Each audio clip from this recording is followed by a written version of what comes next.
Bismillahirrahmanirrahim. Assalamualaikum warahmatullahi wabarakatuh. Waalaikumsalam warahmatullahi wabarakatuh. Sebelumnya perkenalkan, nama saya Ibrahim Sapiri, NPM 2478-276. Saya dari Prodi Teknologi Rekayasa Internet.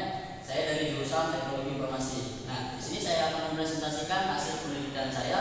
Di sini saya mengambil judul rancang bangunan prototipe mesin pengupas buah kakao semi otomatis tipe engkol manual. Nah, solusinya itu untuk keteknikan untuk meningkatkan efisiensi petani skala kecil menengah. Nah, next. Nah, kenapa sih saya ngambil judul itu realita lapangan, keterbatasan metode pengupasan manual. Nah, biasanya di sini kapasitasnya itu rendah, mengupas sangat lambat dan memakan banyak waktu di tangan tenaga kerja. Resikonya tinggi, penggunaan parang berulang kali menimbulkan kelelahan fisik dan resiko cedera langsung pada tangan. Nah, biasanya cedera ini kita bisa melihat ya, kita mengupas kakao. Kalau ada yang susah itu biasanya resikonya sangat tinggi. Biasanya dia kena tangan, berdarah ataupun yang lainnya.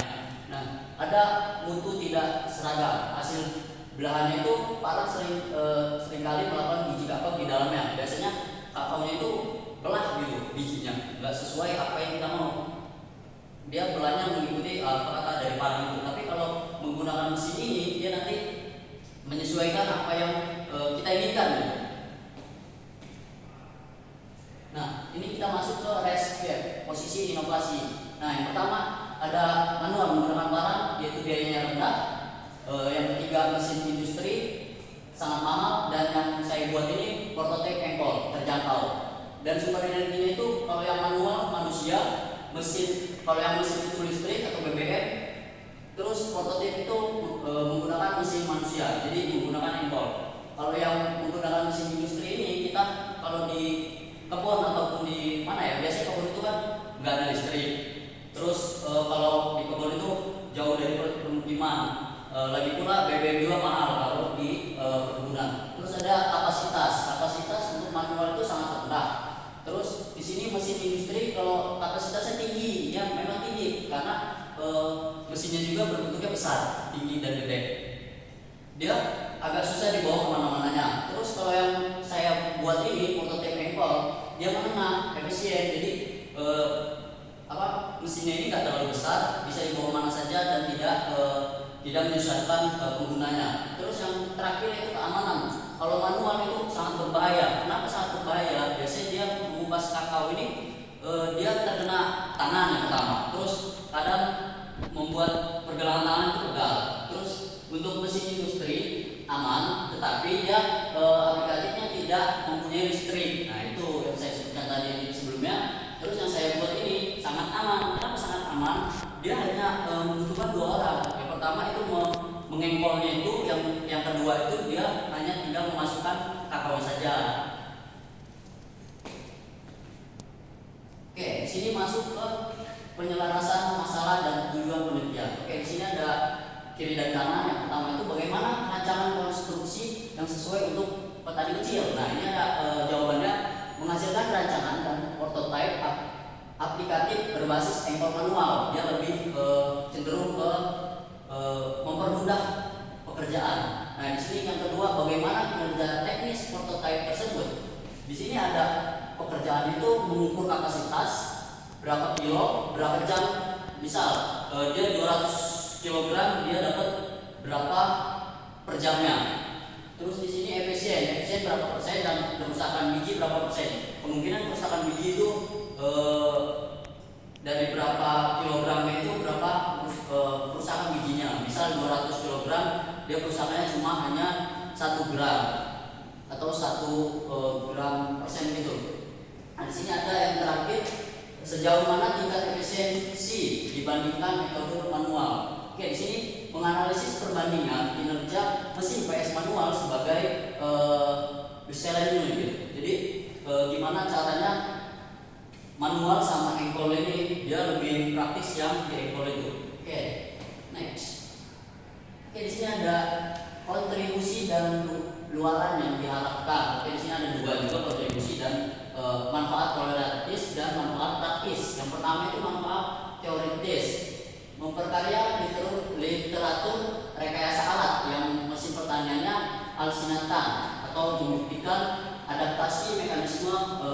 proses engkol pada pengupasan hasil perkebunan. Yang kedua itu manfaat praktis, solusi nyata teknologi tepat guna bagi petani. Terus mengurangi beban fisik, menekankan biaya tenaga kerja dan memperbaiki konsistensi mutu biji kakao total. Next, di sini ada 3 landasan teori rancangan bangunan. Nah, ini di sini saya merancang bangunannya seperti ini. Yang pertama ada mekanisme proses engkol, poros engkol. Yang kedua itu ada elemen mesinnya atau sabuknya. Terus yang ketiga di sini ada ergonomi kerjanya atau orangnya. Nah, di sini bakal saya jelaskan mekanisme proses engkol, mengubah gerak rotasi menjadi translasi gaya tekan, panjang engkol menentukan torsinya. Terus di sini elemen mesin, dia meredukasi putarannya dan memisahkan daya secara halus dari engkol ke unit pengupas. Dan yang terakhir, desain dimensi alat disesuaikan dengan postur operatornya untuk melacak kelelahan berlebihan. Bisa kalau dia ada 200 kg yang engkol, kalau satu orang pasti kelelahan. Berarti itu bisa gantian.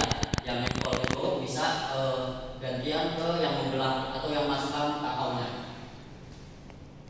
Oke, di sini ada kerangka berpikir dan hipotesis kinerja. Nah, di sini yang pertama yang saya katakan tadi, kondisi aktual pengupas kakao manual, dia produksinya rendah, terus resiko cedera tinggi yang saya bilang tadi, cedera ke tanah, mutu tidak seragam.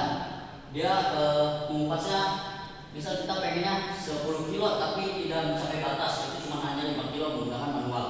Kalau yang kedua ini kinerja teknologi, fondasi teknis. Jadi kita merancang dulu gimana aja mekanisme protokol engkolnya, elemen teknisinya, terus engkol kinerjanya. Terus yang ketiga merancang bangun prototipe mesin engkol semi otomatis. Nah, di sini kita sudah mendesain barangnya kayak gimana, mesinnya kayak gimana. Yang terakhir pengujian kinerja dan luaran. Nah, setelah semua tahap 1, 2, 3 ini sudah kita teliti, langsung jadi alatnya. Dia kapasitas kerjanya menambah naik dan efisiensi pengupasnya juga lebih sempurna. Kerusakan biji minimal itu enggak separah yang kita kupas secara manual. Oke, prototipe mesin pengupas semi otomatis tipe engkol manual akan menghasilkan kapasitas kerja dan efisien mengupas yang lebih tinggi serta tingkat kerusakan biji yang lebih rendah dibandingkan metode manual konvensional. Oke, next. Metodologi pelaksanaan penelitian. Yang pertama kita pendekatan terlebih dahulu. Terus yang kedua itu kita cek lokasi dan waktu terlebih dahulu. Yang ketiga itu peralatan dan yang keempat material. Oke, di sini pendekatan itu pasti kita identifikasi, desain, fabrikasi dan uji coba. Yang kedua ini kita menentukan lokasi terlebih dahulu, membutuhkan bengkel mekanik. Berarti kita membutuhkan tempat yang dimana kita bisa mendesain alatnya itu. Terus yang ketiga peralatan. Peralatan itu pasti kita membutuhkan las, gerinda, bubut, cat dan yang lainnya. Terus yang material ini pasti kita membutuhkan besi siku, poros baja kayak pisaunya itu buat membelah kakao, terus buat bawa kakao segar pastinya untuk mengetes mesin itu kira-kira berjalan atau tidak. Oke, di sini kita masuk ke operasionalisasi variabel pengujian. Di sini ada 3 tabel. Yang pertama variabel bebas, desain. Di sini panjang lengan engkol itu sekitar sentimeternya. Terus yang kedua itu resiko transmisi pulinya. Terus di sini ada variabel kontrol bahan, tingkat kematangan buah kakaonya kira-kira sesuai atau tidak. Kalau mentah, ya kemungkinan dia otomatis bakal rusak biji kakaonya. Kalau yang matang itu bakal otomatis juga dia bagus dari keluar dari mesinnya. Terus masuk ke variabel terikat atau kinerja diukur, kapasitas kerja berapa kilogram, proses penguasaannya, terus tingkat kerusakan biji, gaya faktor engkolnya. Diagram alur rancang bangunan. Yang pertama ada studi literatur dan survei kebutuhan. Yang kedua ada rancangan konsep gambaran, terus yang ketiga ada perhitungan kekuatan komponen, terus yang keempat ada pembuatan prototipe, yang kelima ini ada pengujian fungsional. Habis diuji langsung dia masuk ke pengujian kinerja berbeban. Terus setelah diuji menggunakan beban, dia langsung dianalisis data kapasitasnya, terus langsung dievaluasi penyempurnaannya. Terus yang terakhir ada penyusunan laporan, kira-kira sesuai atau tidak sama yang kita buat. Oke, ini dia bentuk mesinnya, teknis prototipe-nya. Di sini ada baja, dalamnya ini dia berbentuk kayak pisau-pisau. Terus di sini ada sistem kanalisasinya. Terus di sini ada dimensi dan rangka. Terus di sini ada penggeraknya. Nah, di sini ada penggunanya satu yang menggerakkan ini supaya dia berjalan dengan lancar. Terus ada satu pengguna juga yang memasukkan kakaonya supaya dia bisa berjalan bisa mengeluarkan biji kakao yang sempurna. Oke, ini masuk prosedur standar pengujian kinerja. Yang pertama itu persiapan kalibrasi instrumen ukur, menyiapkan 10 kg buah kakao segar seragam untuk siklus ujiannya. Yang kedua di sini ada step pengoperasian pemutaran engkol secara kontinu, mencatat waktu dan pengukuran gaya engkol aktual. Dan yang ketiga persiapan dan penimbangan pemeliharaan biji terkupas sempurna versus catatan atau rusak dilakukan 3 kali ulang untuk memvalidasi data. Jadi untuk ujiannya itu mengujinya, kita menguji yang pertama itu bisa masih gagal, kita perbaiki lagi. Kita pengujian kedua dia masih belum sesuai dengan yang kita inginkan. Pengujian yang ketiga alhamdulillah dia berjalan dengan apa yang kita inginkan. Oke, di sini ada hasil pengujian lompatan kapasitas. Nah, di sini kapasitasnya. Jadi dia manual itu hanya peningkatannya cuma 10 kg. Terus kalau mesin engkol dia menjadi 26 kg. Di sini ada efisiensi pengupasan. Mesin 63,0% versus manual 90,2%. Kerusakan biji, mesin kalau kerusakan dari mesin hanya 4,5%, PS manual dia lebih banyak dari mesin, yaitu 6,3%. Ergonomi gaya rata-rata 43,7. Skor kelelahan jauh lebih rendah, skala 2 PS 4. Jadi manual dan mesin itu daya kelelahannya lebih berat yang manual dibanding mesin. Oke, sini kita masuk kesimpulan akhir. Yang pertama itu prototipe berhasil dibangun 34,6 kg.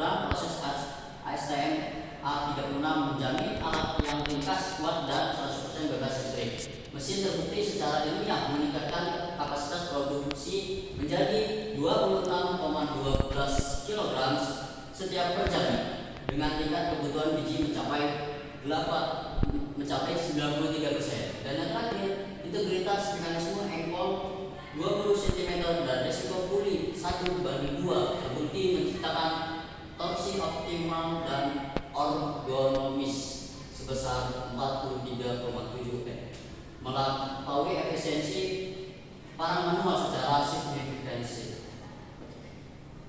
Oke, terima kasih untuk semuanya. Mungkin sampai sini aja. Kurang lebihnya saya mohon maaf. Di sini saya terbuka untuk para pembimbing. Jikalau ada yang ditanyakan, dipersilakan. Oke, baik. Di sini mau nanya satu aja. Dari semua buah-buahan, produksi buah-buahan yang ada di sini, kenapa kita pakai kakao atau coklat? Oke, ada lagi Pak?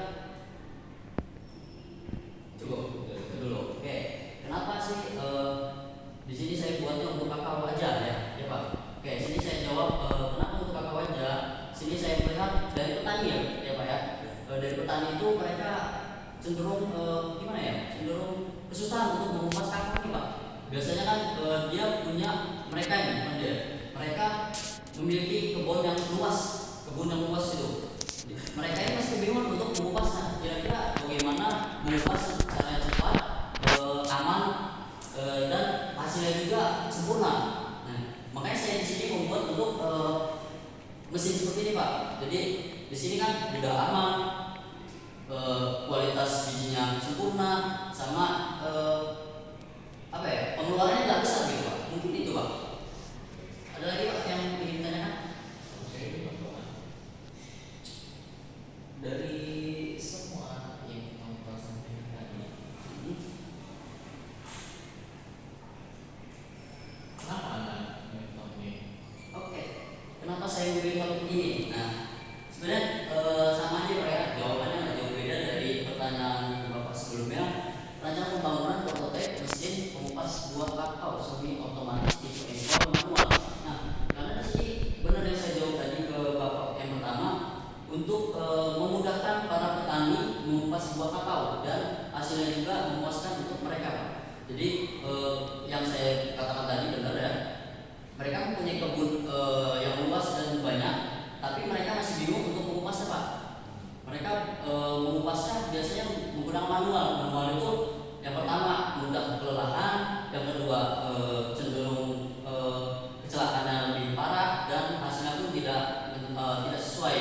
Nah, di sini saya buat rancangan ini biar memudahkan mereka Pak, memudahkan pengguna. Jadi yang pertama kan memudahkan, biaya juga tidak mahal, sesuai dengan kapasitas mereka juga. Terus yang ketiga lebih aman dan tidak melukai untuk penggunanya Pak. Mungkin sampai situ. Coba Pak. Cukup. Oke. Masih ada yang bertanya lagi Pak? Cukup. Cukup. Oke. Mungkin kalau cukup saya akhiri presentasi saya. Mungkin kurang lebihnya saya mohon maaf. Saya akhiri. Wassalamualaikum warahmatullahi wabarakatuh.